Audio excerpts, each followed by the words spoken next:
What's going on, guys? Welcome to Hustle or Stay Basic. I'm your host, Carngale at KG the Hustler, and today I'm joined by Rob Castro, owner of Kaizen Martial Arts. That's at Kaizen.martial arts. Rob, thanks so much for being on.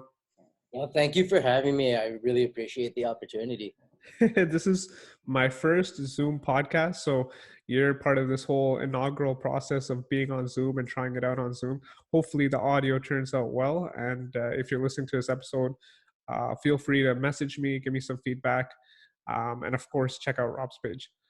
So, I think this is like my second earliest podcast I've ever done. I did one at 7:30 once, and like I had like allergy attacks, like I was sneezing like crazy and stuff, and we were trying to figure it out. But yeah, this is just the life of running a dojo, waking up this early on the weekends. Yeah, so we have classes running on the weekends. Under normal circumstances, we started at at 10 a.m. But because of COVID, we had an additional outdoor class that starts at 9. So I'm usually, for the last little while the weather permits it, I've been here early. Okay, so that's interesting. So do you guys go to a park or something? No, we actually use we have a really big plaza, in Yep. terms of parking lot space. So we arrange with the landlord to use a space in the back. And then Gotcha. about yoga mats, and we're not able to do everything we can do in class, but we're able to do some of it. And because of the situation, and in conversation with some of our students, some of them were just more comfortable training outside for the time being. Yeah. Yeah. And it makes more sense for us too. I mean, in between every class right now, we have to take about half an hour to clean the whole facility. And I mean, a thorough cleaning, like we clean the walls, like Holy yeah, smokes. everything, Holy smokes. whether or not, anything's being touched or not, we don't want to take any chances. Yeah.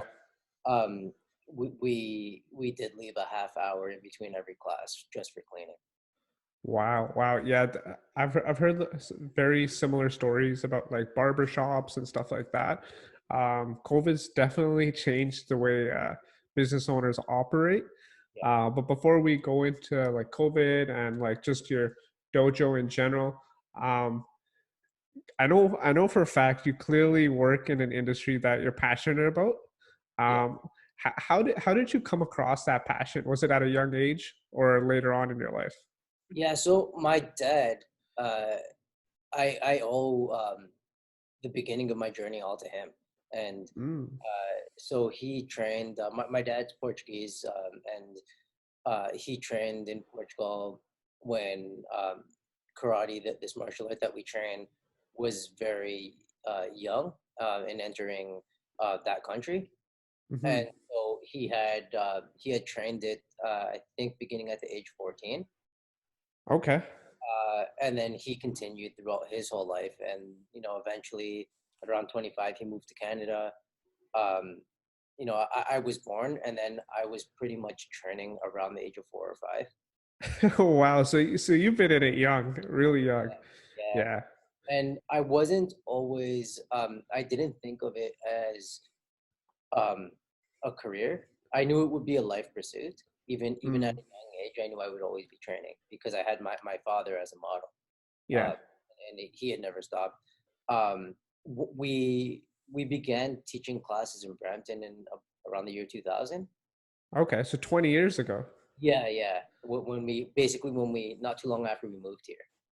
Wow. Wow. So was was your dad really persistent in getting you involved in karate, or did you kind of find yourself enjoying it more and asking your dad, "Hey, when are we going to go? When are we going to do stuff?" Yeah, at the beginning, I really wanted to train. I think, yeah, right from the very start, I was very interested in it, and I wanted, it was something I wanted to pursue. My sister wasn't. I have a younger sister, and Mm. she wasn't as interested in it. She trained for a while, kind of got the basics down. But it's funny, she moved further away now, and now she said, she keeps saying if I was nearby, like she would want to start training again. Oh, that's cool. That's cool. Like parents play such a huge influence on like our career choices and just like our understanding of the options out there. In the Indian culture, there's a big push towards like doctors, engineers, accountants, and usually because the parents are one of those professions. It's so interesting that your dad kind of also influenced you into a very different sort of career. Yeah. Uh, but I think I'm really happy that you actually found something that you enjoy and your dad enjoys at the same time. And it's not something that we actually thought of as a career choice for me. Mm, We actually didn't think of it that way at all. In fact, I think if anything, my dad didn't want me to go into it as a career. okay. If anything, because I don't think at the time we just didn't have that mentality like this could be a career.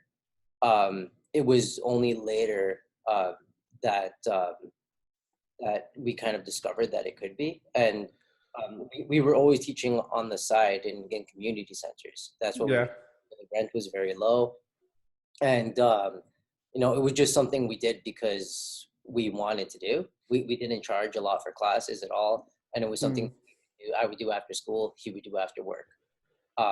I ended up going to university. I ended up becoming the GM of a security company in Toronto. Um, okay. and then I did that for 4 years. And in the back of my head, I was, there was something bothering me. I knew I wanted to be self-employed. I knew there Yeah. was still there. And then at some point, I talked to my wife and I said, listen, this is what I want to do. Um, and she supported me, and my parents supported me, and my like our community of students supported me. And without them, we wouldn't have been able to do this. No, 100%. I think support is so key. Like even as I'm recording this podcast, like my wife was kicking me and saying, "Wake up, you got to go record your podcast," and stuff like that. What wives are for. I had the same text at 7 a.m. with my wife. She's like, "Hey, it's 7. You got to get up." Yeah, and I've met your wife briefly at a Brampton Proud event Yeah, quite a while ago, and yeah, you just got pure supportive vibes from you. I think she was like picking up the car or something. Like she was just there to help you out in any way you can. And I think you were doing security in that event that day. yeah, that's right. Yeah, yeah. So Yeah, that's something else that maybe we will. I know that this podcast is more for Kaizen Martial Arts, but that's something that I do plan in the future. Is I do want to enter the security world again. yeah. Um, through my own company. So it's something that I'm ambitious about. Okay, cool. Like I actually want to touch up on that quite a bit because I kind of want to understand your thought process because, like you said, like karate was just a way of life. It wasn't a career choice or like, hey, I'm gonna go do this for a living. Um, when you were in high school, grade 12, grade 11, grade 10, like what were you thinking? Like what were you gonna do? Okay, well, I was a mess, to be honest. Like, yeah, Everyone was. in grade 12, my marks were atrocious. Mm, My grades were terrible. Um, and it, I don't think it was because of a lack of intelligence. It was a lack of interest? yeah, I think that's what it was. To be honest, I think it was a lack of interest. Like I would be given an assignment to not do the assignment or do terribly on it, but then go read a book on something else I was interested in, and take Yeah. notes just because I was interested in that subject at the time. Yeah. And if I could go back, obviously, I think I would change that. Yeah. But, but it is what it is. But at the same time, it kind of led me to where I am now. Yeah. So No, in that respect, I don't regret it. I think when I speak to a lot of guests and people just around here, they, including myself, we all feel like we could have done high school a lot better, like with what we know now. Yeah, And I think that's what kind of our parents were harping on us back in high school, like because they already knew yeah, like yeah, what they went through, and they're like, hey, like trust me, it's a lot easier if you did this, this, and this. We just chose to ignore it. Yeah, But I think because we did choose to ignore it, it all worked out in the way we wanted it to. yeah, and it was the same for me, and it kind of led to my choice, my choices later on, because right after high school, I went to college. I went to Sheridan College in Okay. Brampton. I did police foundations. Uh, Okay. I was interested in law enforcement at the time. I did really, really well, and then I went to U of T right after that. Uh, Okay. at U of T, I did really well in my first 2 years, and Hmm. then I started to see I was taking a lot of different subjects to kind of find out what I was interested in. But I kind of, for whatever reason, I one thing I learned is that setting just didn't work for me. The campus setting, or like just Just take the information, studied, write a test, Yeah, that? yeah, that format, for whatever reason, it didn't really work for me, and I know it works for other people, and I think that I can definitely see myself maybe taking a specific course that I'm really Mm. interested in, but taking maybe 4 or 5 courses at a time and going over things I'm not really interested in, it just doesn't work for me. I I think what I've noticed with like true entrepreneurs, and I'll call you a true entrepreneur for sure, is that they don't like to play within the sandbox, um, Yeah, and they kind of don't like being told what to do. They kind of want to learn what they want to learn about, and they want to do what they want to do, right? yeah, And that's why working the 9 to 5 and like you said, studying a full course load of like where half the subjects are not even of their interest is difficult for them, right? yeah, and I definitely I'm not knocking school. I think that it's definitely good for a lot of people. Yeah. It just didn't work for me, and I think that I was lucky that I was working security at the time, um, to help pay my way through school. Hmm. And the owner of the company, he just, at the time, the general manager of the company um, left his position, and there was an opening, and he just said, "Hey, why don't you take this Oh position?" wow. Yeah. Yeah. So I had no experience in management, but he offered to train me. So he saw some potential there for me in Oh, management. that's awesome. Yeah, yeah, I'm really grateful. And that uh, about 4 years of me taking on that role, it was a smaller size company, so I had Okay. uh, fill a lot of roles. Like I was in admin, operations, doing helping with bookkeeping. I did basically that the owner was involved with. Yeah, yeah. That's basically like exactly what you were saying. It's like running your own small business there for security. Do you think that helped set you up for success with Kaizen martial arts? Yeah, definitely, because that was a really high paced setting. Things Mm. changed because say someone needed we got a new contract and they needed security quickly. I would Hmm. have to uh, immediately get on top of it, and um, while there were all our other regular day to day activities going on. So it was very high paced, and now um, with Kaizen martial arts, it's a more controlled environment, which I Hmm. appreciate. The security world was just it was intense, especially for that company. I was getting calls sometimes at 2, 3 in the morning. Yeah. So All those late night events and stuff, right? yeah, or someone doesn't show up, or there's an emergency situation. Someplace got broken into and they need a security guard immediately. Uh, Yeah. all sorts of situations. Yeah, It within 4 years. it sounds pretty hectic. Um, I know you're saying Kaizen martial arts is a controlled situation. What makes you want to? Because earlier you were saying you want to get back into that world. What makes you want to get back into that world as well? I liked aspects of it. Um, Mm. so I just have always been interested in law enforcement, and um, I guess after high school, I was interested more in working for the government in some Okay. sort. My dad was also in the military back home, Okay. so I've just always had an interest in it. But getting exposed into the private sector I ended up becoming more in love with the private sector. Mm. Yeah. So um, I'm not sure uh, exactly what draws me to it. I think it's the I guess maybe it ties into martial arts a bit, uh, wanting to protect, wanting to help people. Yeah. Uh, I just I think I like the private sector, and maybe again it's that entrepreneurial spirit in me, where it's bilateral relationship with the client, Yeah. and Yeah. if I don't like what's going on, I can cancel the contract and be done with it.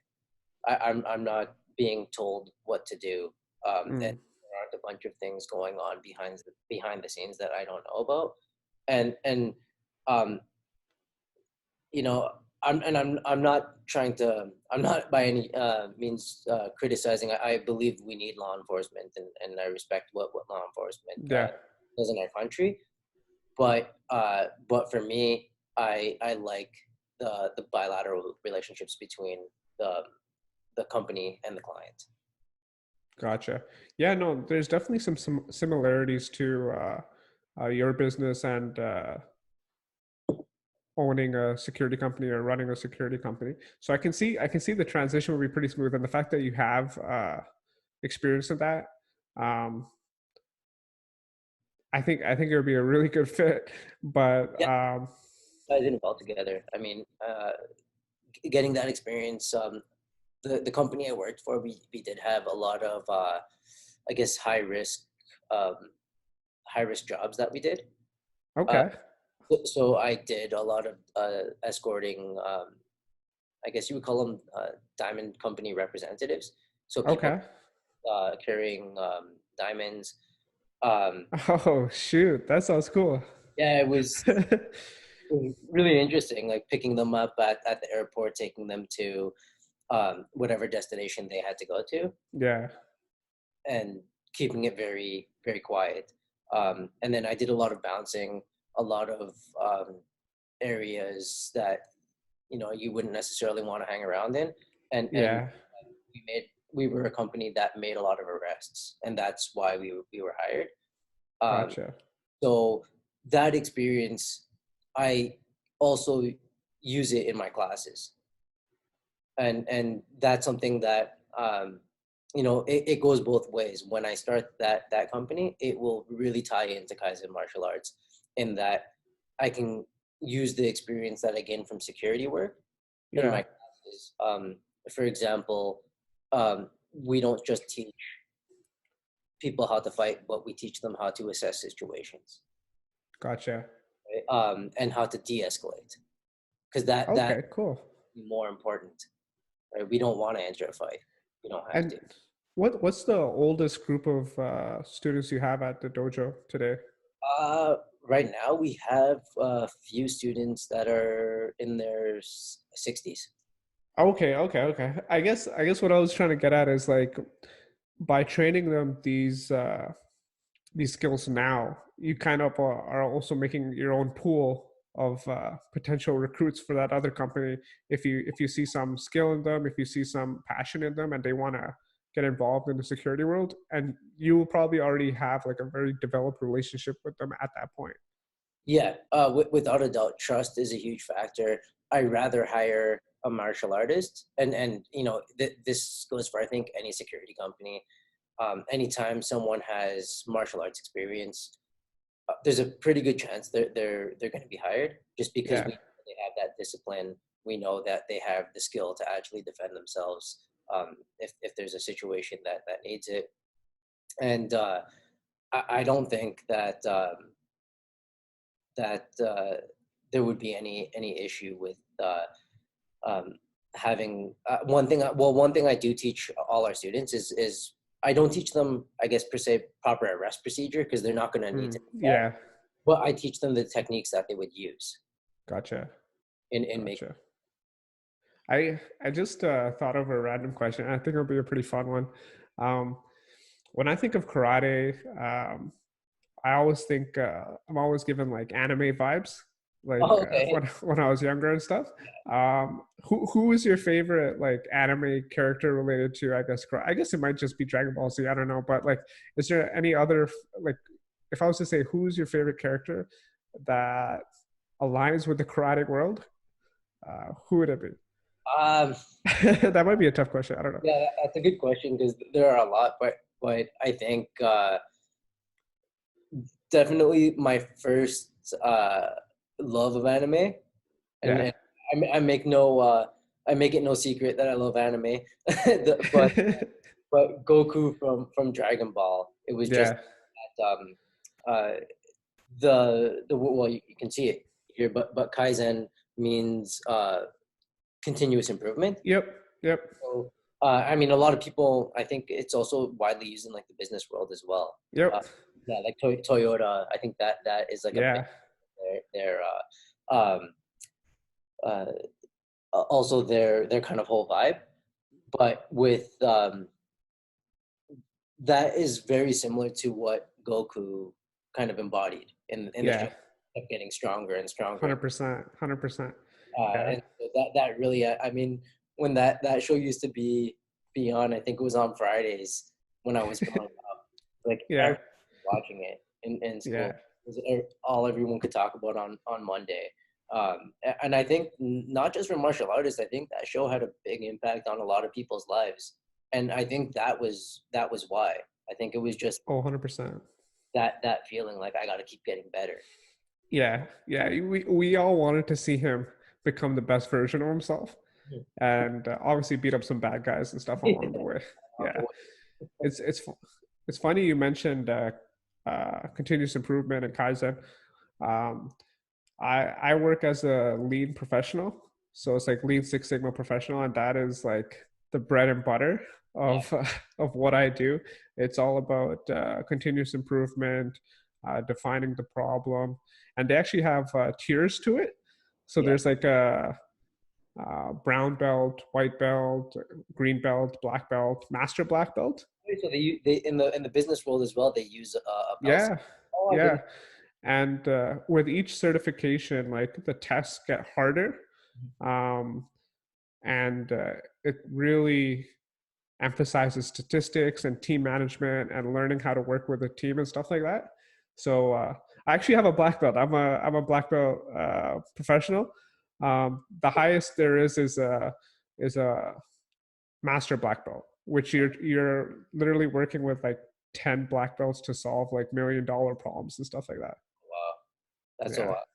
And is that specific to your company, or is that just No, that's worldwide. Like Toyota has it. My previous company has it. Like it's a process engineering certification. okay? I'm Yeah, gonna look into that. It sounds pretty cool. yeah. Because I remember I told someone that like I had a black belt, and they're like, "Can you can fight?" And I was like, "No, man. Like it's I can do some quick math, I guess. I don't know." Yeah. Um. Okay. Cool. I think just because of the Zoom limitations, it gives me like a 40-minute bucket Yeah, as of today. I just wanted to kind of end off by asking you, like, is there any advice you could give to our listeners on like starting a business, any experiences you had with Kaizen martial arts, or even prior that you think they could benefit from? yeah. I mean, in terms of starting a business, first of all, I think many people have to realize that it's not for everyone. Mm-hmm. I mean, just my own example, because a lot of people have asked me how I did it, and I mean, for me specifically, I had to give up a lot. I left my job. I saved my money for those 4 years I was working for that company. I Yeah, didn't spend any of it, so I wasn't going out partying. yeah, yeah. Anything. So I saved up that money so I could start this up without a loan. Um, Nice. and I had to make that sacrifice for the sacrifice is still ongoing. Yeah, So yeah, you're up so early on a Saturday, right? People are sleeping, right? They're sleeping, they're waking up at 11. You're when up. they're getting to sleep, I'm cleaning, right? Yeah. So I mean, and you have to, at least for the beginning, a lot of, unless you have a small fortune to begin with, Mm-hmm. mean, you're going to be um, working all the roles in your company. So I'm the janitor here, right? Yeah.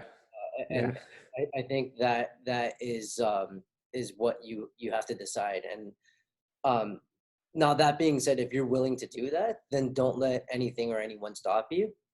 Um, th- because there will be a lot of people saying it can't be done. And you just have to go ahead, make sure, there, it does help if you have someone to support you. Hmm. But if people are saying no, then do it anyways. Uh, Yeah. I love that advice, man. I love yeah, that advice. I think that that's it, it's true. Like you have to, if you're gonna let things stop you. And then the last piece of advice I would give is the name of our dojo, Kaizen. Just keep improving. Have that open mentality, that open mindedness, to say that I'm not perfect, and Mm. that I need to keep improving every single day of my life. And I see that in you. Obviously, you're black belt, right? So Thanks, Rob. I see that in you. I see that, by what you read, I can see you're always trying to improve yourself in you know many different ways, and Yeah. that's what it takes. I think, like I've even seen, uh, just to toot your horn a little bit, like at the beginning of the pandemic, I think, and probably before that, you were looking into stock market, stock Yeah. market. And I saw the growth in you. I subscribe to your email list. I want to learn about it, right? Yeah. Although I don't always reply, I see your emails, like I see your reports, and I see, wow, this guy has learned a lot in a very short amount of time. Uh, No, I appreciate that. I appreciate that. My dad also says that. He's like, you knew nothing about finance and the stock market. He's like, how the hell did you do it? And I was just like, you know what? I read up a couple hours a day, yeah, and it's exactly what you said. It's good change, and I'm actually coming out with a book for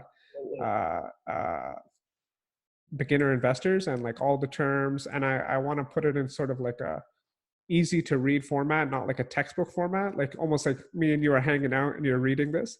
yeah.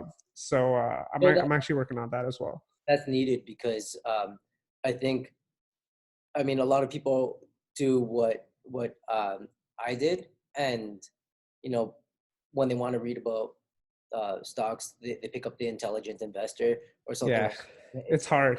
It's a Yeah, tough read. it's a hard read. Like I'm still reading it, and it's pretty dry. And although it's really good, Yeah, uh, I don't think most people need to know all of that.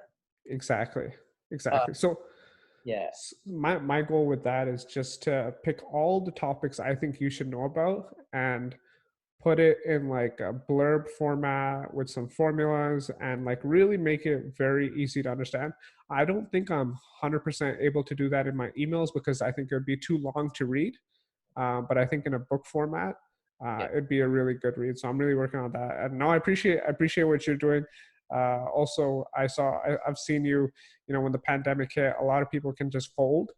mhm, You definitely did not fold. You had Zoom sessions. I've seen you actually clean the shop, clean the mats, yeah. show all the services you're offering. So, you know, keep hustling, keep grinding. I really appreciate you coming on the show No, and waking up this early in the morning uh, on a Saturday. But thanks a lot. Thanks. no, thank you. I really enjoyed this. All right, to the listeners, I hope you guys enjoyed this episode. If you guys have any questions about the actual dojo, feel free to reach out to Rob at Kaizen.martialarts, or if you want to give your own Instagram page plug, you can drop that right now too. Yeah. So I have two accounts, basically, underscore Rob Castro, and Yeah, then at Kaizen Martial Arts. So check out our page. You can check out our website, uh, kaizenma.ca. And you can also book a free trial through the website. So go ahead, check us out, and hope to hear from you guys soon. awesome. Thanks so much for being on, Rob, and thanks so much for listening. And we'll catch you guys later.